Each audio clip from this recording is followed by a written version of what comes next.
ప్రత్యేకత ఉంది. రాజకీయ చైతన్యానికి, ప్రగతిశీల రాజకీయాలకి పెట్టింది పేరు కావలి నియోజకవర్గం. అటువంటి కావలి నియోజకవర్గానికి ప్రాతినిధ్యం వహించడం అన్నటువంటిది ఎవరికైనా, ముఖ్యంగా ప్రతాప్ రెడ్డి లాంటి వాళ్ళకి నిజంగా ఇది గర్వకారణం అనేది నేను చెప్తా ఉన్నా. ఎందరో రాజకీయ ఉద్దండులు ఈ యొక్క కావలి నియోజకవర్గానికి ప్రాతినిధ్యం వహించారు. అటు నెల్లూరు జిల్లా రాజకీయాలనే కాదు, కావలి నియోజకవర్గాలనే కాదు, నియోజకవర్గ రాజకీయాలనే కాదు, రాష్ట్ర రాజకీయాలనే శాసించినటువంటి ఘనత కావలి నియోజకవర్గానికి ఉంది అన్నటువంటి విషయాన్ని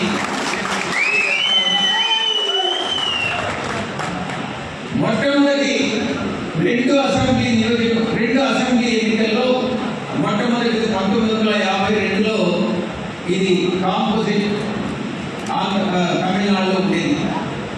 52 తర్వాత 55లో కూడా సపరేట్ ఆంధ్ర రాష్ట్రానికి ఎన్నికలు జరిగాయి.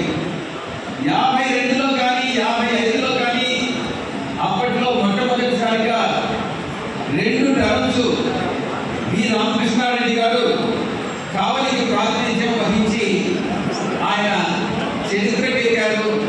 కావలి నియోజకవర్గానికి సేవ చేశారు, ఎనలేని సేవ చేశారు అన్నటువంటి విషయం మనం గుర్తు తెచ్చుకోవాలి. ఇక 1978లో ఆంధ్రప్రదేశ్లో కావలి నియోజకవర్గానికి ప్రాతినిధ్యం మొట్టమొదటిసారి కాంగ్రెస్ టికెట్ మీద గెలిచినటువంటి దివంగత నేత కలిగి యానాది రెడ్డి గారి ఆ తర్వాత 78 తర్వాత 5 ఏళ్ల తర్వాత జరిగినటువంటి ఎన్నికల్లో 1983లో యానాది రెడ్డి గారు ఎన్టీఆర్ ప్రపంచంలో ఓడిపోయినప్పటికీ కూడా ఆ తర్వాత 1985, 89, 94 శాసనసభ ఎన్నికల్లో వరుసగా మొదటి ఒకసారి, ఆ తర్వాత 3 సార్లు, మొత్తం 4 సార్లు ఈ యొక్క శాసనసభకి కావలి నియోజకవర్గాల నుంచి ఎన్నిక కావడం ఉదాహరణ. ఇది నేను ఎందుకు చెప్తా ఉన్నానంటే, మీరు 2014లో 2019లో 5,000తోనూ 15,000తోనూ ప్రతాప్ రెడ్డి గారిని గతం యొక్క రికార్డుని మీరు బ్రేక్ చేయాలి. యానాది రెడ్డి గారు నెలకొల్పినటువంటి రికార్డుని మీరు బ్రేక్ చేయాలి. అంటే రేపు రాబోయేటటువంటి 2024లో జరగబోయేటటువంటి ఎన్నికల్లో కానీ, 2029లో జరగబోయేటటువంటి ఎన్నికల్లో కానీ 2 సార్లు మీరు ప్రతాప్ రెడ్డి గారిని ఎన్నుకుంటే అది ఈక్వల్ అవుతుంది. ఆ తర్వాత మళ్ళీ ఎన్నుకుంటే అది రికార్డు బద్దలవుతుంది. మీలో కొంతమంది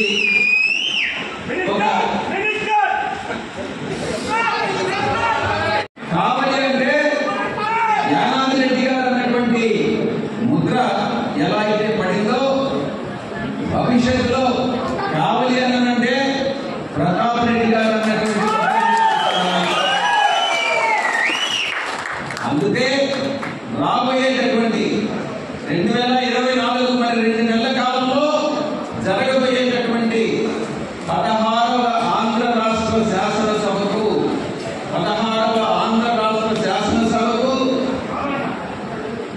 రామిరెడ్డి ప్రతాప్ రెడ్డి గారిని మీ యొక్క శాసనసభ్యుడిగా ఎన్నుకోవాల్సిందిగా నేను విజ్ఞప్తిస్తున్నాను. 175 నియోజకవర్గాల్లో కావలి నియోజకవర్గం ఒకటైనప్పటికీ కూడా మరి కావలి నియోజకవర్గానికి ఉన్నటువంటి వినూత్నత, రాజకీయాల్లో వినూత్నమైనటువంటి ఒక రాజకీయ చరిత్ర ఉందన్నటువంటి విషయాన్ని మనం మర్చిపోకూడదు. 2009 ఆ ఏపీ అసెంబ్లీ ఎన్నికల్లో కావలి నియోజకవర్గంలో చట్టసభలో ఎంటరైనటువంటి మొట్టమొదటి బీసీ సభ్యుడు, బీసీ సామాజిక వర్గానికి చెందినటువంటి శాసనసభ్యుడిని బీదా మస్తాన్ రావు గారు, నా పుత్రుడు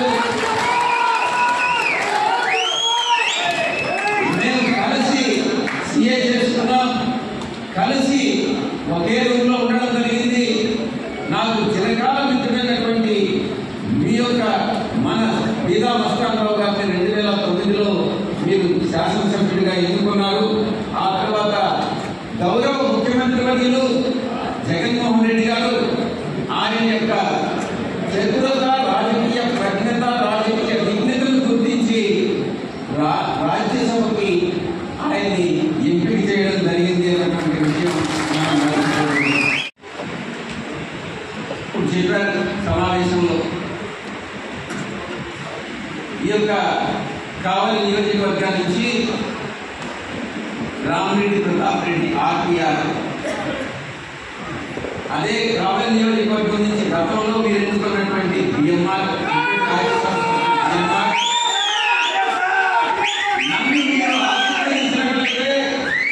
నన్ను మీరు ఆశీర్వదించినట్లయితే నెల్లూరు పార్లమెంట్కి నేను ఎంపిక కాబట్టాను.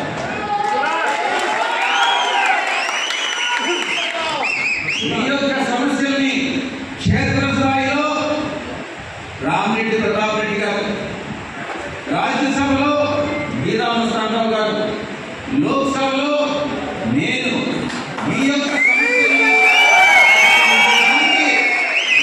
సిద్ధంగా ఉన్నాము.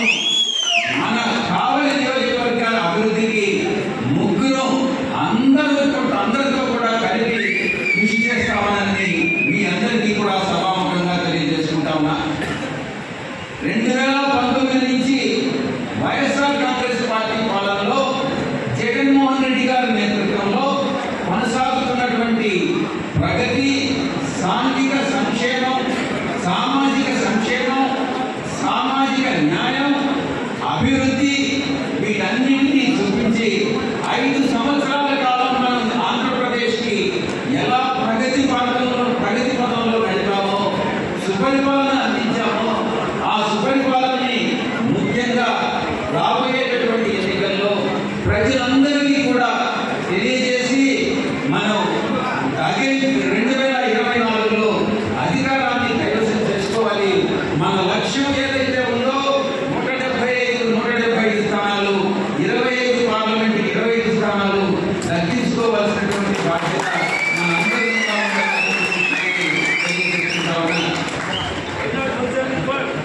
2014-19లో ఎన్నికల్లో వైఎస్ఆర్ కాంగ్రెస్ పార్టీ తరఫున అభ్యర్థిని రామిరెడ్డి ప్రతాప్ రెడ్డి గారిని చట్టసభలకి భారీ మెజారిటీతో రాజకీయ నేపథ్యం ఉన్న కావలి ఓటర్లు, మీరు కావలి ఓటర్లు మరి తెలుగునాట ప్రగతిరథం ముందుకు నడిపించడానికి చేయూతనందించాలని మీ అందరికీ కూడా విజ్ఞప్తి చేసుకుంటా ఉన్నాం. అలాగే 25 స్థానాలు కూడా కైవసం చేసుకోవాల్సిన ఆవశ్యకత మనకు ఎంతైనా ఉంది. ఎందుకంటే రాష్ట్ర సమస్యల్ని కేంద్రం దృష్టికి తీసుకెళ్లి రాష్ట్ర అభివృద్ధికి కేంద్ర ప్రభుత్వంతో సత్సంబంధాలు మెయింటైన్ చేసుకుంటూ రాష్ట్ర అభివృద్ధిని, రాష్ట్రాన్ని ప్రగతి పదంలో నడపాలని నేను కోరుకుంటా ఉన్నా. ఇక ముఖ్యంగా రాష్ట్ర అభివృద్ధి, కావలి నియోజకవర్గ అభివృద్ధికి వస్తే కావలి నియోజకవర్గంలో 1,998 హౌస్ హోల్డ్స్ ఉన్నాయి. 2,55,000 ఓటర్స్ ఉన్నారు. మొత్తం బెనిఫిషియరీస్, దీనిలో లబ్ధిదారులు 1,78,700 మంది ఉన్నారు. మనం లబ్ధి చేకూర్చింది 1,516 కోట్ల రూపాయలు కావలి నియోజకవర్గానికి 5 సంవత్సరాల కాలంలో మనం ప్రజలకు లబ్ధి చేకూర్చాం. ఇక అభివృద్ధి విషయానికి వస్తే ప్రతిపక్షాలు చేసేటటువంటి విమర్శలు కాదు, ఎంతో అభివృద్ధిని సాధించాం. ముఖ్యంగా కావలి నియోజకవర్గాన్ని గురించి చెప్పుకుంటే కావలి నియోజకవర్గంలో జుబుల్దిన్న ఫిషింగ్ హార్బర్ అనేటువంటిది 300 కోట్ల రూపాయలతో ఆల్మోస్ట్ కంప్లీట్ అయిందని చెప్పుకోవచ్చు. ఇక డాటెడ్ ల్యాండ్స్ అంటే 22A ఉండేటటువంటి డాటెడ్ ల్యాండ్స్ తీసుకుంటే 2,06,171 ఎకరాలకి ల్యాండ్స్ 20,000 కోట్ల రూపాయల ఖర్చు కలిగినటువంటి ల్యాండ్స్ ని డీనోటిఫై చేయడం జరిగింది. దీనివల్ల 97,470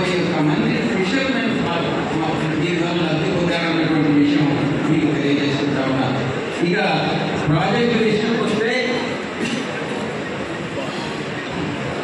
గౌరవ శాసనసభ్యులు ఒక విషయాన్ని నా దృష్టికి తీసుకొచ్చారు. తుమ్మలపేట రోడ్డు అంటే ఇది రామాయపట్నం పోటీ వెళ్తాం, అటు నుంచి మీద ఫిషర్మెన్ విలేజెస్ హార్బర్ కూడా వెళ్తాం.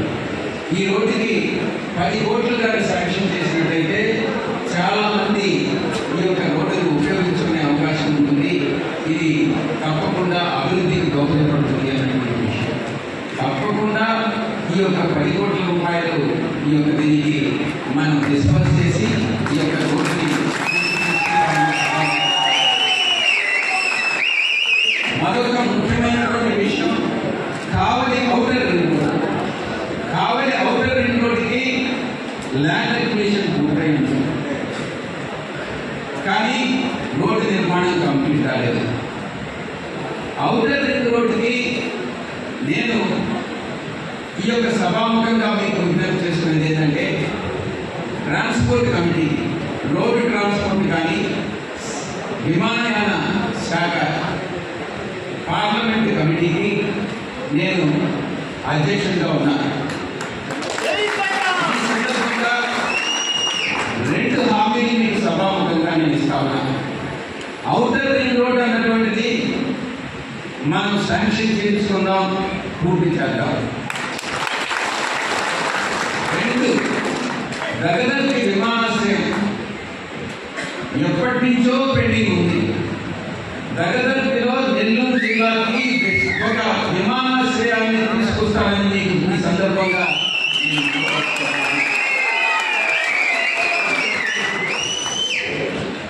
ఇక రైల్వే కావలి రైల్వే స్టేషన్ కానీ బిట్రగుంట రైల్వే స్టేషన్ సంబంధించి 1100 ఎకరాలు అప్పట్లో లాలూ ప్రసాద్ యాదవ్ గారు రైల్వే మంత్రిగా ఉండగా స్లీపర్ కోచ్ ఫ్యాక్టరీ పెట్టాలన్నటువంటి ప్రతిపాదన ఆయన చేయడం, శంకుస్థాపన చేయడం, కానీ వివిధ కారణాల వల్ల అది నిలిచిపోవడం జరిగింది. అక్కడ ఏం చేయాలి, ఏం చేస్తే అభివృద్ధి చెందుతుంది అన్నటువంటి విషయాన్ని రైల్వే శాఖ మంత్రి అశ్విని వైష్ణవ్ గారితో మాట్లాడి తప్పకుండా బిట్రగుంట రైల్వే స్టేషన్ అభివృద్ధి చేస్తామని మీకు సభాముఖంగా తెలియజేస్తాను.